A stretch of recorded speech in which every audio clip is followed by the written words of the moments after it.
Cuba, uma ilha que evoca tantas imagens, não é? Mas se formos para além da superfície, encontramos um sistema de controlo, uau, incrivelmente complexo. E é isso que vamos fazer hoje. Vamos desmontar esse sistema. Vamos olhar para os 3 pilares que, por mais de 60 anos, têm sustentado o poder do Estado cubano. Preparados? Então vamos lá. Ok, o primeiro pilar do controlo em Cuba, olha, não está num palácio nem num quartel militar. Não. Está mesmo ali, em cada rua, em cada prédio. São os famosos Comitês de Defesa da Revolução, ou CDRs. Pensem neles como os olhos e ouvidos da Revolução. É uma rede imensa de comitês de bairro que cobre a ilha inteira. E o lema deles, como se vê aqui, diz tudo, não é? Em cada bairro, revolução. E para percebermos a ideia original, a intenção por trás de tudo isto, temos que voltar às palavras do próprio Fidel Castro. Ele sonhou com e cito, sistema de vigilância revolucionária coletiva. E o que é que isto queria dizer na prática? Significava que toda a gente no seu quarteirão ia saber quem são os vizinhos, o que é que eles pensam, com quem é que se encontram. Basicamente, a ideia era que não houvesse segredos. A semente para um dos maiores sistemas de vigilância social do mundo estava a ser plantada ali mesmo. Pois bem, uma coisa é a visão, não é? Outra, bem diferente, é a realidade. Como é que isto funciona no dia a dia? É mesmo revolução em cada bairro ou será que há mais qualquer coisa? E é aqui que vemos a verdadeira dualidade dos CDRs. É como se tivessem 2 caras, e este slide mostra isso na perfeição.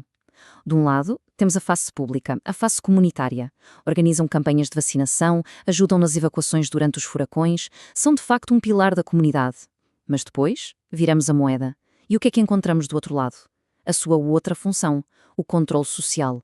Denunciar atividades contra-revolucionárias, organizar aqueles atos de repúdio que são autênticas humilhações públicas e, claro, trabalhar de mão dada com a segurança do Estado. É esta tensão, este jogo duplo, que define o que eles são. E atenção, não pensem que estamos a falar de uma coisa pequena, marginal. Olhem só para este número, 8,4 milhões. Este era o número de membros em 2010, numa população de 11,2 milhões. É só fazer as contas, isto quer dizer que praticamente todos os adultos em Cuba faziam parte desta rede. Isto vai para além da simples vigilância. É um sistema em que a própria sociedade se torna a vigilante. Vamos então ao segundo pilar. As Forças Armadas Revolucionárias, as FARC. Mas esqueçam a imagem de um exército como o conhecemos. Em Cuba, os militares não se limitam a defender fronteiras, não. Eles gerem um verdadeiro império económico. Esta linha do tempo mostra bem a transformação incrível das FARC. Começaram como o exército rebelde que libertou o país, claro. Depois passaram décadas a tentar exportar a revolução para outros lados. Mas o ponto de viragem, o momento-chave, chega nos anos 90. A União Soviética colapsa e, de repente, Cuba fica à beira da falência. E a solução encontrada foi entregar as chaves da economia aos militares. E assim, de um dia para o outro, os generais viraram CEOs. E o resultado hoje é isto. Um conglomerado militar super opaco chamado GAESA, que se tornou, sem dúvida, a força económica dominante em Cuba. Os números exatos, são segredo de Estado, mas as estimativas apontam para uma coisa absolutamente incrível. A GAESA controla mais de metade, e talvez até 80%, de todas as receitas empresariais do país. Pensem nisto. Estamos a falar de quase tudo. Turismo, supermercados, importações.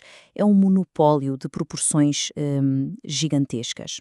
A consequência de tudo isto? Este slide resume na perfeição. A criação de 2 Cubas. De um lado, na via rápida, temos a GAESA. Tem todos os recursos, não tem burocracia, tem tudo. Do outro lado, na via lenta, temos o setor privado, a lutar com unhas e dentes para sobreviver num terreno que é quase impossível. Isto não é uma competição justa, nem de longe. É um sistema desenhado de propósito para concentrar toda a riqueza e todo o poder nas mãos da elite militar. Isto leva-nos ao terceiro e último pilar. E esta é talvez a maior imagem de marca de Cuba para o mundo, os seus médicos. A imagem que temos é a de heróis, um exemplo de solidariedade. Mas será essa a história toda? Ou, como a pergunta no ar sugere, serão eles também uma mercadoria de exportação? E não há dúvida, a imagem pública é poderosíssima. Olhem só, estamos a falar de mais de 400 mil profissionais de saúde enviados para 150 países. É uma espécie de diplomacia de bata branca que deu a Cuba um prestígio gigante no palco mundial. É sem dúvida a face humanitária da revolução. Só que, por trás do altruísmo, existe uma máquina de fazer dinheiro. E esta tabela não engana. A coluna de serviços de exportação mostra isso mesmo, preto no branco. Desde 2005 que a exportação de serviços médicos se tornou a maior fonte de receita do país. Maior que o turismo, maior que tudo.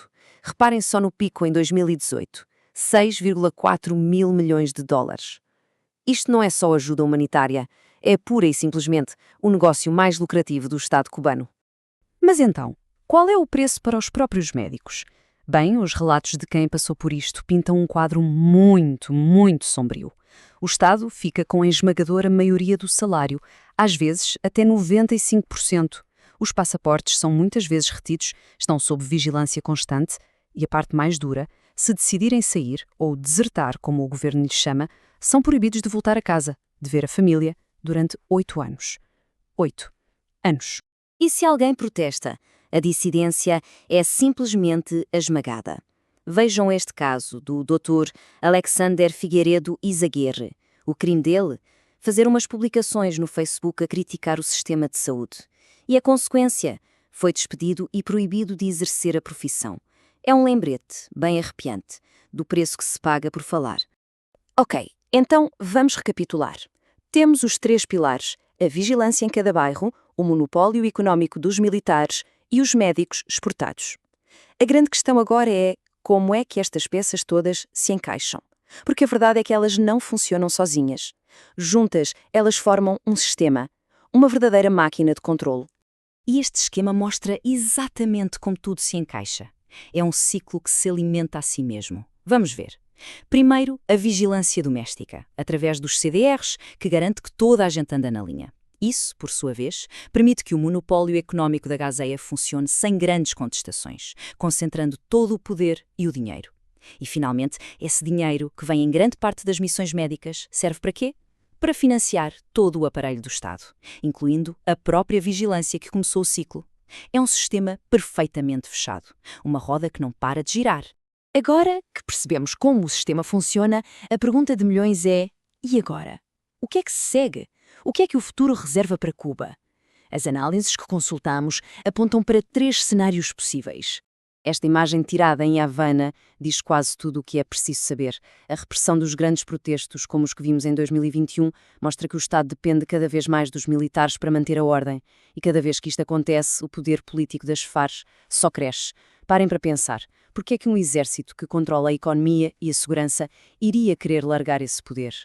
E as análises apontam para estes 3 caminhos. O mais provável, bem, é um aumento da repressão. Basicamente, o regime a duplicar a aposta no controle para garantir que sobrevive. Depois, um segundo cenário, já menos provável, algumas reformas limitadas, só o suficiente para aliviar um pouco a pressão. E o cenário mais improvável de todos, uma negociação a sério com a oposição. Sinceramente, com os militares a controlar tudo, isso parece quase uma fantasia. E tudo isto nos deixa com uma última pergunta, que é talvez a mais importante de todas. A geração histórica da Revolução está a desaparecer. E a questão é, será que este sistema que eles construíram, um sistema que assenta na vigilância entre vizinhos, no controle da economia pelos militares e na exportação da sua mão de obra mais qualificada, será que este sistema consegue sobreviver sem os seus criadores? A resposta a esta pergunta? Bom, essa resposta vai ditar o futuro de Cuba.